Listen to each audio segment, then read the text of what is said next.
Is irresponsibility or yung kulang sa pag-iingat the main cause of fires in the Philippines? As we can see, yes, there's a big impact ng hindi natin nagiging daily practice yung fire prevention, yung fire safety. By the mere nga, paggamit ng extension wire, pag-dispose ng sigarilyo na may upos pa, and even yung iiwanan mong na sinaing or niluluto.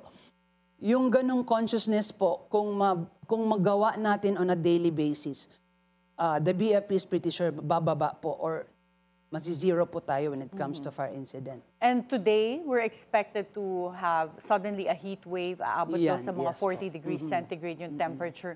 Meron po ba talagang correlation? Ang init, yung change sa temperature, sa fire risk? Yes po, lalong-lalo sa mga grass fires natin or rubbish fires. Sometimes kasi kahit wala nga pong source of ignition because of the direct sunlight, sa sobrang init and there are dried leaves nearby, talagang yung chemical combustion mas mabilis po. At ito nga, kung hindi rin tayo naglilinis ng bakuran, yung mga simpleng tuyong dahon, So, yan po nakaka-attribute sa mabilis na pagkalat. And if ever yung dahon na yon nagkaroon ng ember or baga or alipato, they call it.